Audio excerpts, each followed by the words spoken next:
নিহত ছাত্রদল নেতা মীর সাদিক অভিস্মরণে তার নামে একটি সড়কের নামকরণ করা হবে বলে ঘোষণা দিয়েছেন চট্টগ্রাম সিটি কর্পোরেশনের মেয়র ডাক্তার শাহাদাত হোসেন।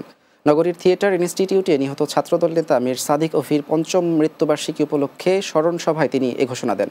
চট্টগ্রাম মহানগর বিএনপির আহ্বায়ক কমিটির সদস্য গাজী সিরাজউল্লাহর সভাপতিত্বে ও মহানগর ছাত্রদলের যুগ্ম আহ্বায়ক সামিয়াত আমিন জিসানের পরিচালনায় স্মরণ সভায় বক্তব্য রাখেন চট্টগ্রাম মহানগর বিএনপির সাবেক সাধারণ সম্পাদক আবুল হাশেম বক্কর, মহানগর বিএনপির যুগ্ম আহ্বায়ক এম.এ. আজিজ, হারুন জামান সহ অন্যান্যরা। ৪ দফা দাবিতে আন্দোলন করছে চট্টগ্রাম মেডিকেল বিশ্ববিদ্যালয়ের অধিভুক্ত ইনস্টিটিউট অব কমিউনিটি অপথ্যালমোলজি এর বিএসসি ইন অপট্রোমেট্রি শিক্ষার্থীরা। পাহাড়তলী চক্ষু হাসপাতাল ক্যাম্পাসে তাদের ৪ দফা দাবিতে আন্দোলন চালিয়ে যাচ্ছে। সকালে শিক্ষার্থীরা ইনস্টিটিউটের প্রধান ফটকে তালা ঝুলিয়ে দেন এবং ক্লাস ও ক্লিনিক্যাল কার্যক্রম সম্পূর্ণ বন্ধ ঘোষণা করেন। এ সময় আন্দোলনরত শিক্ষার্থীরা জানান, আগামী ২৮ জুন গভর্নিং বডির মিটিং হওয়ার কথা থাকলেও হঠাৎ সেই মিটিং বাতিল করে সংশ্লিষ্ট কর্মকর্তারা থাইল্যান্ডে পাড়ি জমিয়েছেন।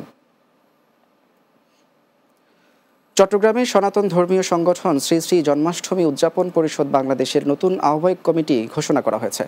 পরিষদের অধিকাংশ দাতা ও আজীবন সদস্যদের মতামতের ভিত্তিতে আহ্বায়ক কমিটি ঘোষণা করা হয়। নবগঠিত এই কমিটিতে আহ্বায়ক হিসেবে দায়িত্ব পেয়েছেন বিশিষ্ট সংগঠক সমাজসেবক অধ্যক্ষ এস আনন্দ সাহা এবং সদস্য সচিব মনোনীত হয়েছেন তরুণ সমাজকর্মী সৌরভপ্রিয় পাল। সনাতনী সমাজের ধর্মীয় সংগঠনের নেতাকর্মী ও সাধারণ সদস্যরা এই উদ্যোগকে স্বাগত জানিয়েছেন।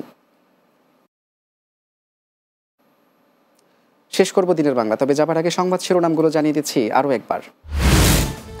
সামাজিক ব্যবসা পুরো বিশ্বকে বদলে দেওয়ার ক্ষমতা রাখে, বললেন প্রধান উপদেষ্টা। পৃথিবীকে বদলাতে সকল জাতিকে অংশগ্রহণ করতে হবে। সরকারি দপ্তরগুলোতে বিএনপির নাম ভাঙিয়ে কোনো আন্দোলন দল সমর্থন করবে না, হুঁশিয়ারি রিজভীর। নির্বাচন বিলম্বিত করার সুযোগ নেই, বললেন ফারুক। বাড়তি দামে বিক্রি হচ্ছে বেশিরভাগ সবজি, চড়া মাছের বাজারও, তবে কমেছে সব ধরনের মুরগির দাম।